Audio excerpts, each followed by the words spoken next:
Hello students, आज के इस वीडियो में हम ICRJRF MSc एग्रोनॉमी का जो एंट्रेंस हुआ था 23 सितंबर को, उसके क्वेश्चंस के आंसर देखेंगे और उसका एक्सप्लेनेशन भी मैं देने की कोशिश करूंगा। तो कुछ क्वेश्चंस का मैंने आंसर दे दिए थे और कुछ भी बचे हुए हैं। तो जैसे जैसे स्टूडेंट्स क्वेश्चन दे रहे हैं मैं कंपाइल करके उनके आंसर आपको देने की पूरी कोशिश कर रहा हूँ। पिछले वीडियो में कुछ क्वेश्चंस ऐसे थे जो MSc एग्रोनॉमी के लिए नहीं थे, वो दूसरे डिसिप्लिन के कुछ 3-4 क्वेश्चन ऐसे थे। तो जो स्टूडेंट्स ने मुझे मेमोरी बेस्ड वो क्वेश्चन दिए थे उनसे उनको भेजने में कुछ गलती हो गई, वो डिसिप्लिन मिक्स कर गए। तो चलिए कोई बात नहीं, वो क्वेश्चंस आपके लिए हेल्पफुल रहे, वो आपके लिए एडेड एक एडवांटेज हो गया। तो इस समय जो कंपाइलेशन चल रहा है सारा मेमोरी बेस्ड कंपाइलेशन है, तो स्टूडेंट से एरर होने का चांस रहता है और सभी से एरर होने का चांस रहता है जब हम एक मेमोरी बेस्ड क्वेश्चन रखते हैं, उसकी लैंग्वेज में, उसके ऑप्शन में, उसको समझने में भी थोड़ी सी गलती हो जाती है। तो पहला तो ये कि 3-4 क्वेश्चन पिछली बार एग्रोनॉमी डिसिप्लिन के थे, दूसरे डिसिप्लिन के थे, तो उसमें कुछ बच्चों ने फिर मुझे बताया, तो उन्होंने कहा कि सर ये गलती से दूसरे डिसिप्लिन के मिक्स हो गए। और दूसरा ये, आप लोगों ने जो कमेंट बॉक्स में मुझे क्वेश्चंस भेजे हैं उसके लिए बहुत बहुत धन्यवाद आप लोगों को, क्योंकि ये क्वेश्चंस के सभी बच्चों के लिए हेल्पफुल होंगे आगे फ्यूचर एग्ज़ाम में। तो न केवल ये क्वेश्चंस जो हैं ICRJRF के नेक्स्ट ईयर के लिए हेल्पफुल हैं, बल्कि आप कोई भी दूसरा कॉम्पिटिटिव एग्जाम देंगे उसमें ये सभी हेल्पफुल होंगे। तो पहली बात तो हमको ये समझनी है कि हमको केवल MSc में एडमिशन नहीं लेना होता है, या हमको ये कोशिश नहीं होनी चाहिए कि हम केवल किसी अच्छे इंस्टीट्यूट में एडमिशन ले लें और फिर हमारा काम हो गया। काम हमारे यहाँ पर ख़त्म नहीं होता है। जब तक हमको एक बहुत अच्छा जॉब ना मिल जाए या हम कोई बहुत अच्छा बिजनेस सेटल ना कर लें, हमारी लाइफ इस्टेब्लिश ना हो, तब तक हमारी स्टडी जो है अधूरी रहती है। तो इन क्वेश्चंस को कॉम्पिटिटिव एग्जाम के लिए भी आपको तैयार करना है, इस बात को ध्यान रखना है। दूसरा मेरा जो रिक्वेस्ट ये है कि आप कंसेप्ट बेस्ड पढ़ने की कोशिश करें। जब हम कंसेप्ट बेस्ड चीज़ें पढ़ते हैं तो हम क्वेश्चंस को बहुत ईजिली सॉल्व कर सकते हैं। तो मैंने जो लेक्चर अपलोड कर रखे हैं न्यूट्रिएंट फंक्शन पे, उनको आप ज़रूर देखें, उसमें बहुत सारी चीज़ें आपकी कंसेप्ट बेस्ड क्लियर हो जाएंगी। मॉक टेस्ट देखें। मॉक टेस्ट से हमें 2 फ़ायदे होते हैं। एक तो हमारा सेल्फ एवोल्यूशन हो जाता है, हमें पता चल जाता है कि हमारा लेवल क्या चल रहा है तैयारी का। दूसरा, हमको कुछ नए क्वेश्चंस भी मिलते हैं जो हेल्पफुल होते हैं। तो अभी आपने अगर मेरे मॉक टेस्ट नहीं देखे हैं या मैंने जो लेक्चर अपलोड किए हैं वो नहीं देखे हैं, तो उसको आप ज़रूर देखें। और इन फ्यूचर मैं जितने भी इकोनॉमिक एस्पेक्ट हैं मैं उन सबको कवर करूँगा। तो आज के इसमें हम जो बचे हुए क्वेश्चन हैं जो बच्चों ने भेजे हैं उसको हम कोशिश करेंगे उसका आंसर देने की। और इसमें भी कुछ एरर हो सकती है। अगर आपको लगता है कि नहीं क्वेश्चन ही नहीं था, कोई दूसरे तरह का क्वेश्चन था, आप उसको कमेंट बॉक्स में लिखें, हम उसको सही करने की कोशिश करेंगे। तो इसी सीरीज़ में जो नेक्स्ट क्वेश्चन था जो पूछा गया था, study of climatological condition directly related to crop और एग्रीकल्चर, कि जो क्रॉप और एग्रीकल्चर से डायरेक्टली रिलेटेड हम क्लाइमेट की स्टडी करते हैं किस में करते हैं। तो इसमें देखिए कई ऑप्शन हो सकते हैं। इसमें जो डायरेक्ट एग्रीकल्चर से करते हैं हम क्लाइमेट की वेदर कंडीशन की, वो है एग्रोमेट्रोलॉजी। और इसी से रिलेटेड और ब्रांच भी होती हैं जो आपको पता होनी चाहिए, क्योंकि और फ्यूचर में किसी एग्जाम में पूछा जा सकता है। जैसे बायोमेट्रोलॉजी होती है, इसमें हम वेदर कंडीशन की लाइफ से स्टडी करते हैं। इसी तरह से माइक्रोमेट्रोलॉजी हो सकती है, इसमें हम क्या करते हैं, किसी ऑर्गेनिज्म के सराउंडिंग की स्टडी हम करते हैं। जो कोई ऑर्गेनिज्म है उसका इमीडिएट सराउंडिंग जो है वो वेदर कंडीशन से, क्लाइमेट से किस तरह से इन्फ्लुएंस हो रहा है, ये हम माइक्रोमेट्रोलॉजी में स्टडी करते हैं। इसी तरह से एक ब्रांच है क्लाइमेटोलॉजी। क्लाइमेटोलॉजी में हम क्या करते हैं, वेदर की कंडीशन की करते हैं over a period of time. जब वेदर कंडीशंस बहुत लॉन्ग पीरियड पे चलती है तब उसको क्लाइमेट बोलते हैं, और उसी की स्टडी क्या है, क्लाइमेटोलॉजी है। इसी तरह से एग्रो क्लाइमेटोलॉजी एक सब्जेक्ट है। एग्रो क्लाइमेटोलॉजी में हम किसकी करते हैं, उन आस्पेक्ट, क्लाइमेट के उन आस्पेक्ट की करते हैं जो एग्रीकल्चर के किसी पर्टिकुलर प्रॉब्लम से रिलेटेड हो। तो जो एग्रीकल्चर प्रॉब्लम वाले जो क्लाइमेट के इशू हैं वो एग्रो क्लाइमेटोलॉजी में कवर होते हैं। इसी तरह से टोपो क्लाइमेटोलॉजी है। टोपो क्लाइमेटोलॉजी में हम लोकल क्लाइमेट की स्टडी करते हैं। तो ये 3-4 आपको पता होने चाहिए। इसी तरह से एक फाइटो क्लाइमेटोलॉजी है, जब हम माइक्रो क्लाइमेट की स्टडी प्लांट के केस में करते हैं कि प्लांट कैनोपी के आसपास माइक्रो क्लाइमेट कैसा है, टेम्परेचर कैसा है, ह्यूमिडिटी कैसी है। तो इस तरह की जो स्टडी होती है ये फाइटो क्लाइमेटोलॉजी में होती है। तो मैंने आपको इस क्वेश्चन के साथ 3-4 ब्रांच और बता दी जो ये आपके लिए हेल्पफुल होंगी। Next question was post emergence herbicide used in rice. तो इसमें जो बच्चों ने ऑप्शंस भेजे हैं, कई सारे ऑप्शंस थे, उसमें जो सही है, वैसे तो कई 2-3 हर्बिसाइड हैं जो यूज़ किया सकते हैं, उसमें जो था वो था बिस्पैरीबैक सोडियम और ये मार्केट में नॉमिनी गोल्ड के नाम से आता है, तो ऑप्शन में नॉमिनी गोल्ड भी आ सकता है, तो इसका ये आंसर है post emergence herbicide. The next was which weed is propagated by rhizome. तो ये बड़ा इंपॉर्टेंट क्वेश्चन है, अधिकतर ये वीड प्रोपगेशन, वेजिटेटिव प्रोपगेशन पूछे जाते हैं। तो देखिए जो राइजोम से है उसमें ऑप्शन आपको देखना पड़ेगा। जो मेजर जो वीड है वो सॉर्गम हेलिपेंस है, जिसे हम जॉनसन ग्रास कहते हैं। और इसमें कंफ्यूज करने वाला साइप्रस रोटेंडस हो सकता है। साइप्रस रोटेंडस ट्यूबर से प्रोपगेट करता है। इसी तरह से साइनोडोन डक्टाइलोन है, वो स्टोलन से प्रोपगेट करता है। और अगर हम बल्ब की बात करें, बल्ब से भी एक वेजिटेटिव प्रोपगेशन होता है। ये वाइल्ड गार्लिक जो है बल्ब से करता है। तो आप ये थोड़ा सा साइप्रस रोटेंडस, साइनोडोन डक्टाइलोन और ये जॉनसन ग्रास का याद रखें कौन कौन से हैं। Next was most commonly method for application of herbicide.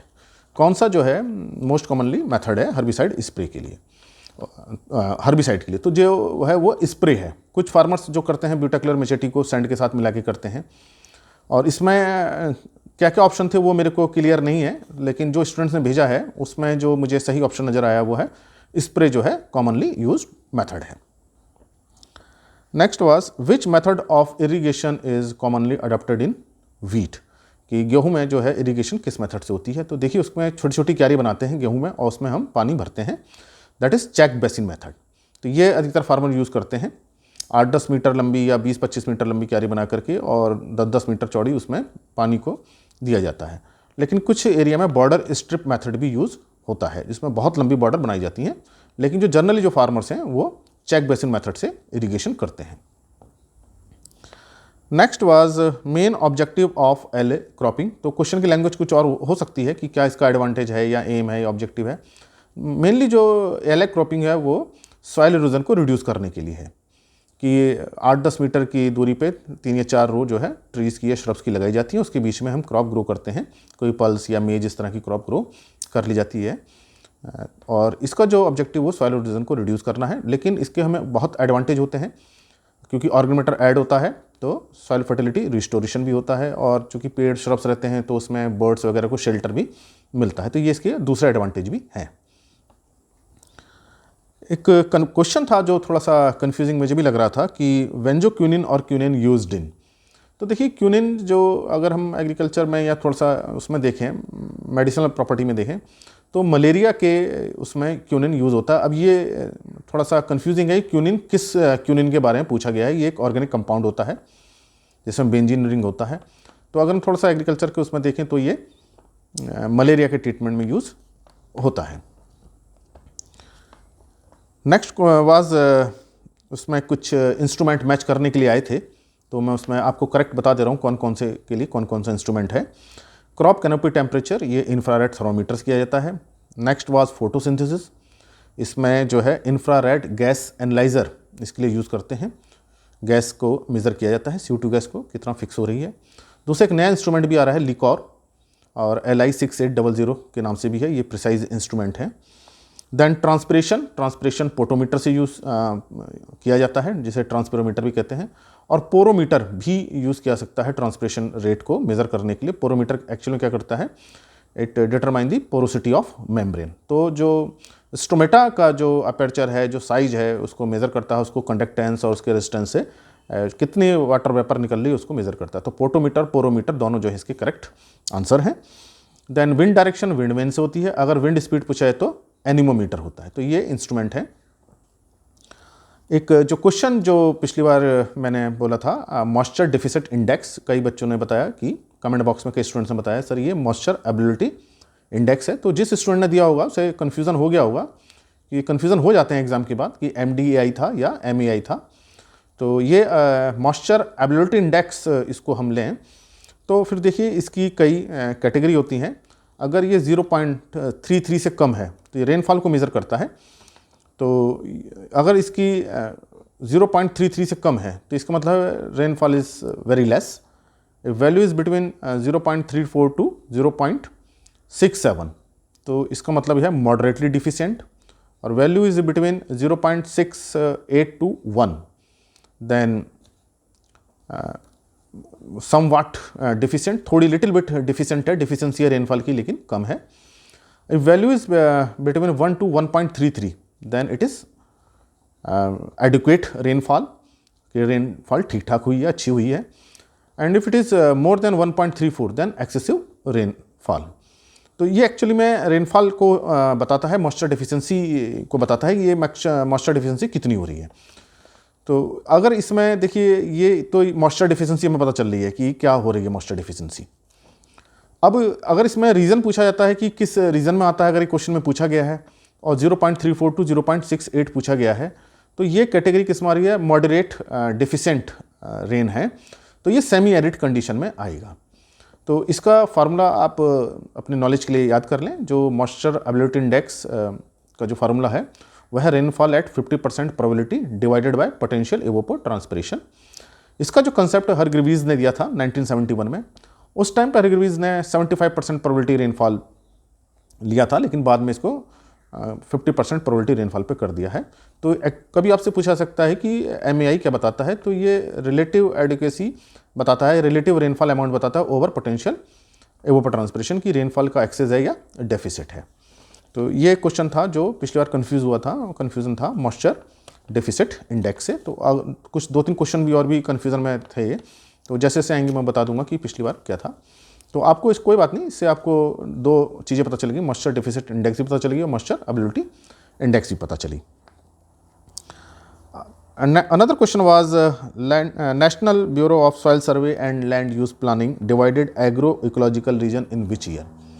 तो देखो, जो एग्रो इकोलॉजिकल रीजन का जो मैप दिया था वो 1992 का था और 20 एग्रो इकोलॉजिकल रीजन थे। उसको बाद में मैप को 2015 में रिवाइज किया गया है, एग्रो इकोलॉजिकल रीजन के चेंज कुछ किए गए हैं। तो जो इनिशियली मैप था वो 1992 का था।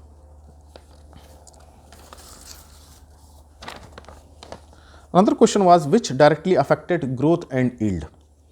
तो इसमें जो ऑप्शन स्टूडेंट्स ने भेजे हैं, nitrogen, water, world density and pH. तो अब ये क्वेश्चन पूछा गया है कि ग्रोथ और यील्ड को डायरेक्टली कौन अफेक्ट करता है। अगर हम पीएच देखें, डायरेक्टली अफेक्ट का मतलब है कि एक फैक्टर को हम बढ़ा रहे हैं तो दूसरा फैक्टर बढ़ेगा। अगर हम पीएच बढ़ाते जाएंगे तो क्या होगा, पीएच एल्कलाइन रेंज में पहुंच जाएगी और ये पौधों के लिए हार्मफुल हो जाएगा, तो ये ऑप्शन गलत है। बल्ड डेंसिटी बढ़ाते जाएंगे तो क्या होगा, बहुत हार्ड लेयर डेवलप हो जाएंगी और फिर रूट की ग्रोथ नहीं होगी, तो ये ऑप्शन भी गलत है। अब 2 ऑप्शन बचते हैं, नाइट्रोजन एंड वाटर। अब देखिए, वाटर को हम बढ़ाते जाएंगे, धीरे धीरे बढ़ाते जाएंगे, ठीक है, एक लेवल तक से रहेगा, लेकिन ज़्यादा वाटर से क्या होगा, वाटर लॉगिंग क्रिएट हो जाएगी, एनरोबिक कंडीशन हो जाएगी, उससे यील्ड कम हो जाएगी। तो ये वाटर एक पॉइंट तक तो सही डायरेक्टली रिलेटेड है, उसके बाद ये हार्मफुल हो जाएगा।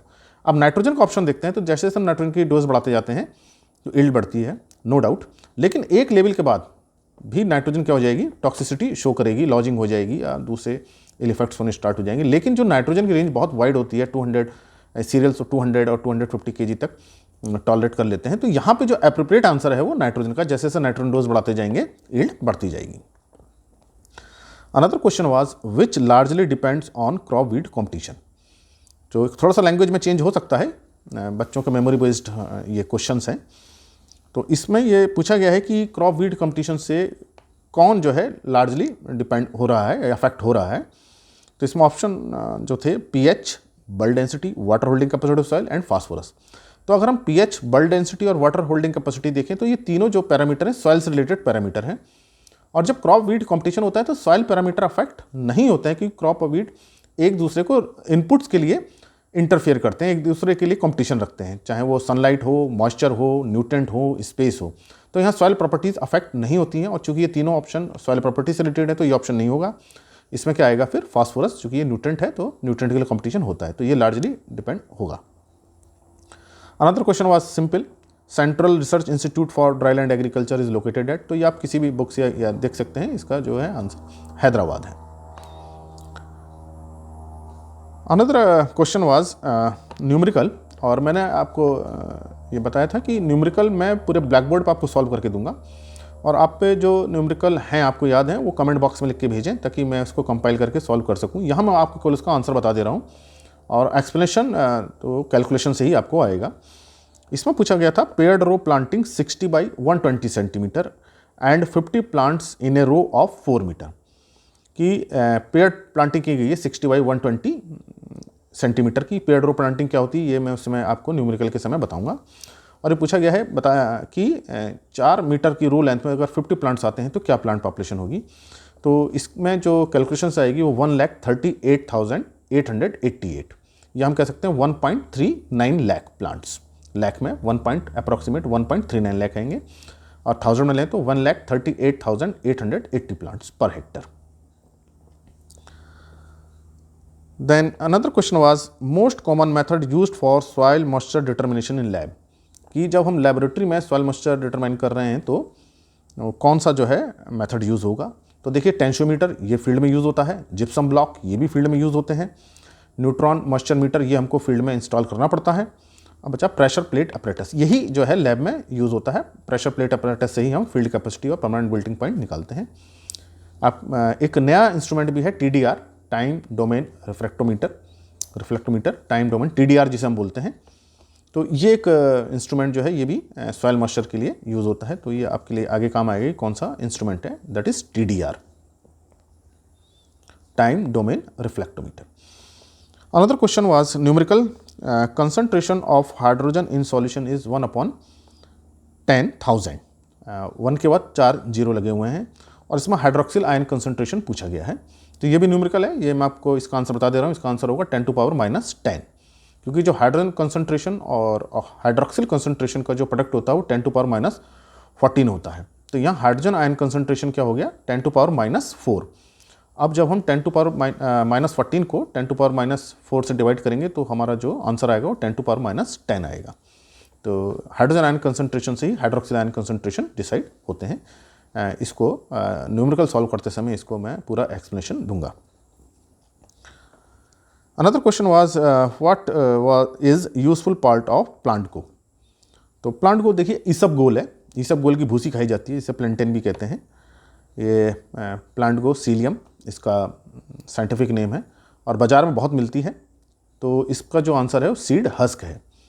तो इसकी भूसी पेट को साफ़ रखती है, कॉन्स्टिपेशन में काफ़ी हेल्पफुल है, क्योंकि पानी को एब्जॉर्ब कर लेती है और अपने जो इंटेस्टाइन के वोवल मूवमेंट होते हैं उसमें हेल्प करती है। हालांकि सीड को भी पीस के यूज़ किया जाता है, लेकिन जो इसका कमर्शियल प्रोडक्ट है वो हस्क है। तो इसका जो एप्रोप्रिएट आंसर होगा वो सीड हस्क होगा। Another question was which one is ceremonial weed. तो यहाँ देखिए थोड़ा सा मुझे कन्फ्यूज़न हो रहा है, सेरिमोनियल वीड, सेरिमोनियल वर्ड किसके लिए यूज़ किया जा रहा है। अगर ये सेरेमोनियल वीड सेरेमनी के लिए यूज़ किया जा रहा है कि हम सेरेमनी में कौन सा यूज़ करते हैं वीड को, तो सेरेमनी वो हमारे रिचुअल इवेंट्स हो सकते हैं, हमारे घर की जो पूजा पाठ होती हैं या शादी ब्याह जो होते हैं उसमें हम कौन सा वीड्स को प्रयोग करते हैं। अगर उस कॉन्टेक्स्ट में देखें तो सेरेमोनियल वीड 2-3 वीड होते हैं जो पूजा में जो हम यूज़ करते हैं अपने घरों में पूजा पाठ में। वो है साइनोडोन डक्टोएलॉन, दूब घास है, और कुछ घास भी यूज़ की जाती है, कुछ ग्रास भी पूजा में प्रयोग की जाती है। और इसका जो साइंटिफिक नेम है वो है डेस्मोटाचाया बाइपिनेटा। और एक तीसरी घास है भांग, वो भांग जो लोग नशे के लिए प्रयोग करते हैं, कैनाबिस सटाइवा, इसका भी पूजा में प्रयोग किया जाता है। लेकिन जो लार्जली अगर हम देखें इन तीन में तो साइनोडोन डक्टाइलॉन है। अभी इसमें मुझे ये नहीं पता चल पाया था कि इसमें ऑप्शन क्या क्या है, तो स्टूडेंट्स ने जो क्वेश्चन भेजे थे इसके ऑप्शंस नहीं दिए थे। तो अगर हम इसमें देखें तो मोस्ट अप्रोप्रिएट क्या है, दूब घास है, साइनोडोन डक्टाइलॉन, इसका काफ़ी यूज़ किया जाता है। Another question was nutrient index given by. तो देखिए पार्कर एंड कोवर्कर्स 1951 इन्होंने जो है न्यूट्रेंट इंडेक्स डेवलप किया था। और इसको थोड़ा सा आप न्यूट्रेंट इंडेक्स को जान लें। न्यूट्रेंट इंडेक्स से हम ये पता करते हैं कि फर्टिलिटी स्टेटस क्या है, कि लो फर्टिलिटी है, हाई फर्टिलिटी है या मीडियम फर्टिलिटी है। तो इसकी जो वैल्यू होती है लो फर्टिलिटी के लिए होती है 1.67 और मीडियम फर्टिलिटी के लिए 1.67 to 2.33 और हाई फर्टिलिटी के लिए मोर देन 2.33। तो ये हर न्यूट्रेंट के लिए अलग अलग कैलकुलेट इसको हम कर सकते हैं। Another question was related to term पूछी गई थी इसमें। तो इसमें थी फोटोट्रॉपिज्म। ये फोटोट्रॉपिज्म क्या है, जो प्लांट लाइट के रिस्पॉन्स में अपना ओरिएंटेशन चेंज करता है, लाइट की तरफ मूव करने लगता है, phototropism. Another was photoperiodism. Photoperiodism में क्या होता है कि जो डेवलपमेंटल रिस्पॉन्स होते हैं, फिजियोलॉजिकल रिस्पॉन्स होते हैं in relation to relative length of dark and light. Dark और लाइट से मतलब डे एंड नाइट से जो डेवलपमेंटल प्रोसेस अफेक्ट होते हैं वो फोटोप्रेडिज्म में आते हैं। देन थिग्मोट्रॉपिज्म, किसी टच से या फिजिकल कॉन्टैक्ट में जब आता है प्लांट तो वो कैसे बिहेव करता है, ये थिग्मोट्रॉपिज्म होता है। जैसे इसका एग्जांपल, जैसे बेल हैं, किसी लकड़ी पे या किसी डंडे पे चढ़नी शुरू हो जाती हैं, या कोई खंबा हो या पोल हो उस पर चढ़ना शुरू हो जाता है, वो thigmotropism.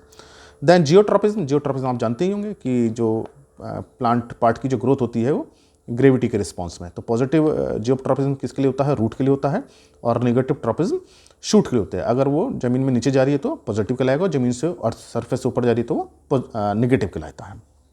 Another question was law of minimum given by, तो ये लिबिग ने दिया था, और law of limiting factor Blackman ने दिया था। Then another question was desmotubules are part of which cell organelles. देखिए, ये जो डेस्मोट्यूबल्स होती हैं, ये दो सेल्स के बीच में जो एंडोप्लाज्मिक रेटिकुलम होता है थ्रू प्लाज्मोडेस्माटा, उससे कनेक्ट करती हैं।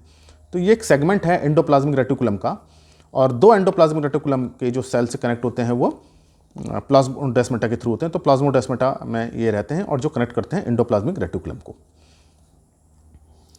Then another question was microbiological test for soil fertility by Winogradsky, कि कौन सा माइक्रोबायोलॉजिकल टेस्ट है। तो देखिए 3-4 टेस्ट थे। तो इसमें जो प्लैक मेथड पूछा गया है ये फास्फोरस के लिए होता है, और इसमें फंगस होती है कनिंगा मेला। कनिंगा मेला एक फंगस है, वो यूज़ की जाती है फास्फोरस की डिटर्मिनेशन के लिए। इसी तरह से एजेटोबैक्टर टेस्ट होता है, एंड सेकेंड एंड स्टीवर्ट ने भी एक टेस्ट दिया है, वो एजेटोबैक्टर टेस्ट है। एजेटोबैक्टर कल्चर यूज़ करते हैं, वो फास्फोरस और पोटेशियम के लिए होता है। इस तरह से एस्परजिलस नाइजर टेस्ट भी होता है, वो भी फास्फोरस एंड पोटेशियम के लिए है। तो ये 2-3 टेस्ट हैं जो इसमें हम माइक्रोब्स यूज़ करते हैं सॉइल फर्टिलिटी इवोल्यूशन के लिए। Then another question was institute दिए थे, उसमें क्रोनोलॉजिकली हमें उसको लगाना था। तो उसका जो बता देता हूँ मैं कौन कौन से इंस्टीट्यूट के क्या क्या ईयर हैं।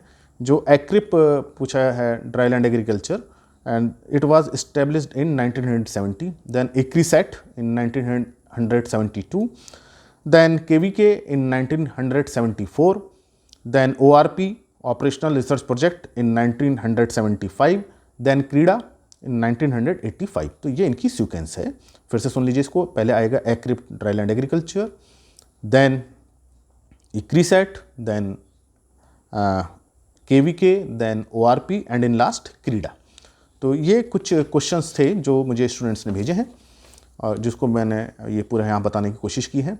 और आपसे रिक्वेस्ट है कि आप में जो क्वेश्चन अभी जो कवर नहीं हुए हैं, हो पाए हैं ये पहले वाली वीडियो में और इस वीडियो में, आप उन क्वेश्चंस को प्लीज़ भेजें, कमेंट बॉक्स में लिखें, ताकि मैं उसका सॉल्यूशन दे सकूं। और न्यूमेरिकल्स जो भी हैं आप उसको भेजें, मैं उसको ब्लैक बोर्ड पर सॉल्व करके बताऊँगा। तो ये कुछ आंसर्स थे, और आप लोगों से रिक्वेस्ट है कि अपना जो कंसेप्ट बेस है उसको स्ट्रॉन्ग करें, क्योंकि जो अच्छे कंपटीशन होते हैं उसमें कंसेप्ट बेस्ड क्वेश्चन आते हैं। तो जब तक हमारे कंसेप्ट क्लियर नहीं होंगे, हम उन क्वेश्चन को सॉल्व नहीं कर पाएंगे। तो अभी आपने शुरुआत की है एग्रीकल्चर में एग्ज़ाम देने की, आगे आप और भी एग्ज़ाम देंगे, एसआरएफ के देंगे, एआरएस के देंगे, नेट के देंगे, दूसरे कॉम्पिटिटिव एग्ज़ाम देंगे, एग्रीकल्चर ऑफिसर के देंगे, नाबार्ड के देंगे, और बहुत हैं, इफ़को के एग्ज़ाम देंगे। बहुत एग्ज़ाम होते हैं एग्रीकल्चर में, एग्रीकल्चर ऑफिसर्स के देंगे, स्टेट गवर्नमेंट के देंगे। तो उसमें हमारा अच्छा स्कोर हो, इसके लिए ज़रूरी हम अपने फंडामेंटल्स बेसिक कंसेप्ट अच्छे करें। तो आप ज़्यादा से ज़्यादा बुक से पढ़ने की कोशिश करें, और मेरी कोशिश होगी कि एग्रोनॉमी के जितने पार्ट हैं मैं उनको यहाँ कवर करूँ ज़्यादा से ज़्यादा आपके, ताकि फंडामेंटल्स क्लियर हों। और जिन स्टूडेंट्स ने मेरे प्रीवियस लेक्चर नहीं देखे हैं, उन लेक्चर्स को ध्यान से सुने, ध्यान से देखें, तो आपको बहुत सारी चीज़ें क्लियर होंगी इसके। और मॉक टेस्ट को भी ज़रूर देखें, इससे आपका सेल्फ एवल्यूशन होगा, नए क्वेश्चंस को पता चलेगा। और इस वीडियो को ज़्यादा से ज़्यादा स्टूडेंट्स के साथ शेयर करें, और अगर आपने चैनल सब्सक्राइब नहीं किया है तो चैनल को सब्सक्राइब करें, ताकि और स्टूडेंट्स को भी इसमें बेनिफिट हो। Thank you very much.